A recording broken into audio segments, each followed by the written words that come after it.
अगर ये 24 का चुनाव हुआ तो भारत देश की जनता के चिथड़े उड़ जाएंगे, चिथड़े।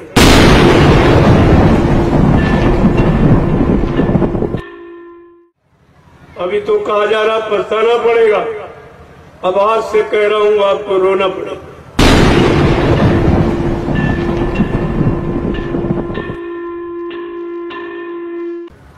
परमात्मा ने तुमको भी बुद्धि दी, ये बुद्धि परीक्षण का यंत्र है। इससे अच्छे बुरे पाप पुण्य शुभ अशुभ की पहचान की जाती है, माँ बहन बेटी बहू की पहचान की जाती है। ये परीक्षण का यंत्र, और आपने बुद्धि का प्रयोग ही नहीं किया, बल्कि बुद्धि को आपने गिरवी रख दिया। किनके पास?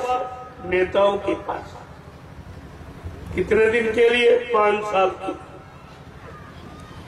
एक दिन बुद्धि का दान किया, 5 साल के लिए तुम्हारा बुद्धि दान गिरवी हो गया।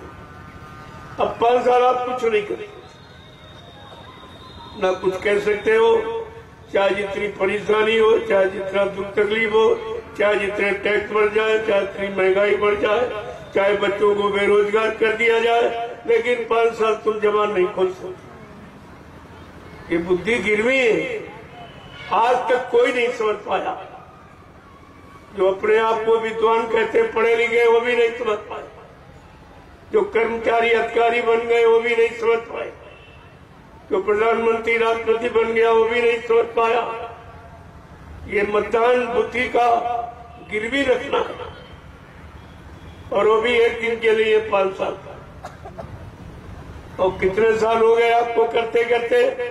70 साल आजादी के निकल, 14 पंचवर्षीय योजनाएं। आप बुद्धि को गिरवी रखते रहे नेताओं के हाथ, और तुम्हें कुछ नहीं मिला। और अब भी नहीं जाग रहे हो, अब भी सो रहे हो। जगाने का काम केवल संत महात्मा करते, बाकी जगाने का कोई काम नहीं। और आज भी आपको जगाया जा रहा कि अब भी जाग जाओ, अभी वक्त है गुनाहों से तू तौबा कर ले, फिर न कहना कि हमने सुना था पैगाम नहीं। ये तो बात आपको रखनी ही पड़ेगी। कब तक आप मार खाओगे? कभी तो आपको घूम के खड़ा होना ही पड़ेगा।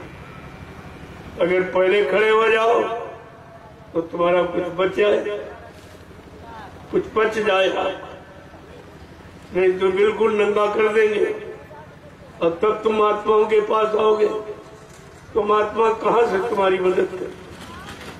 कपड़े की व्यवस्था, रोटी की व्यवस्था, मकान की व्यवस्था, धंधे व्यापार की व्यवस्था, नौकरी चाकरी की व्यवस्था, खेती की व्यवस्था, कौन कौन सी व्यवस्था आपको है? इसलिए वो पहले से आपको जगा रहे हैं। अब भी जाग जाओ और अपनी बची पूंजी को बचा लो, न ये भी जाने वाली। सब तो चला गया, बचा कुछ। और सब कुछ खोने के बाद भी आपको जानकारी नहीं हो रही। बड़े आश्चर्य की बात तो ये है कि सब कुछ चला गया और तब भी नहीं जाग रहे, तब भी गफलत की नींद सो रहे आप। लेकिन महात्मा अपना कर्म कभी छोड़ दे, वो तो निरंतर धर्मोपदेश जो मानव समाज के हित के लिए है वो बराबर करते ही रहते। आने वाली मुसीबत आपत्तियों का इशारा वो करते ही रहते। तुम मानो न मानो, ये तुम्हारा काम उनका काम बता रहे, और बता रहे हैं, समझो न समझो तुम्हारा काम।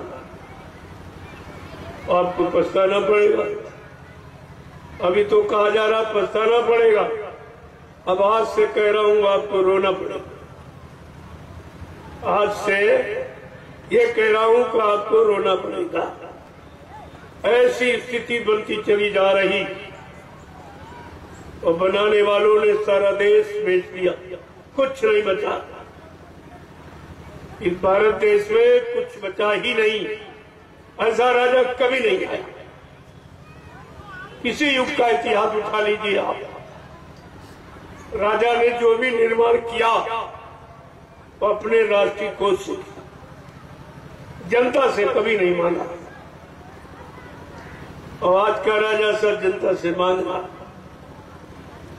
और घुमा फिरा के महंगाई के द्वारा, टैक्सों के द्वारा, जीएसटी के द्वारा तरह तरह की योजनाएं अपना कर तुम्हारे से निकाला जा रहा है और तुम्हारी समझ में अभी नहीं है। डॉक्टर जब फोड़े का मवाद निकालता है तो मरीज को आराम मिलता है, वो समझ जाता कि इसने जो निकाला है वो हमारे आराम की, लेकिन ये जो निकाल रहे इसमें तुम्हें क्या आराम मिला। लेकिन कोई नहीं कह रहा है, सब चुप एकदम मौन खड़े हुए, ऐसा डर गए कि मैं कह दूंगा सत्य तो नौकरी चली जाएगी, सत्य कह दूंगा हमारा व्यापार खत्म हो जाएगा। अरे व्यापार खत्म हो जाएगा, नौकरी चली जाएगी, इसकी चिंता आपको है, लेकिन देश चला जाएगा इसकी चिंता नहीं आपको।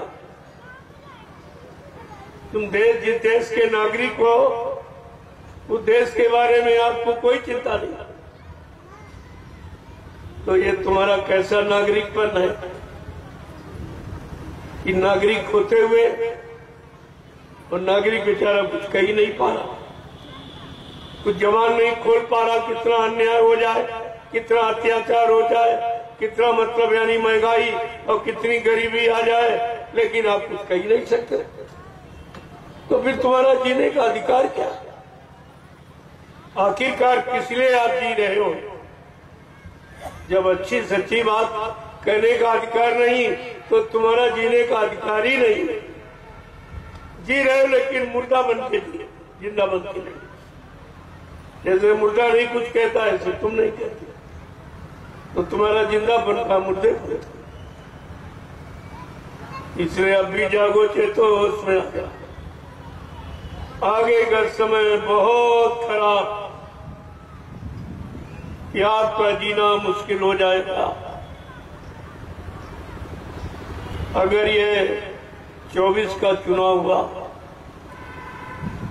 तो भारत देश की जनता के चिथड़े उड़ जाएंगे, चिथड़े। तुम्हारे पास तुम्हारा कुछ नहीं बचेगा, तुम्हारे लिए कुछ नहीं बचेगा, न शासन, न प्रशासन, न व्यवस्था, कुछ नहीं बचेगा। ये सब उसकी व्यवस्था बना दी लोगों। और विपक्ष भी एकदम मौन बैठा, कुछ नहीं कर पा रहा। तो विपक्ष का मतलब क्या हुआ? विपक्ष इसीलिए रखा जाता है कि अगला कोई मनमानी न कर पाए, लेकिन विपक्ष चुप जाता। कारण क्या, इनको भी पहले मौका दिया गया, ये भी इन्होंने ये किया। तो जानते हैं कि हमने भी यही किया अपने शासन में, अपने प्रशासन में हमने यही किया। अब ये कर रहे तो इनको हम कैसे कहें? इससे संकोच में ये सत्य को कह नहीं पा रहे, लेकिन परिणाम तो बुरा हो रहा है।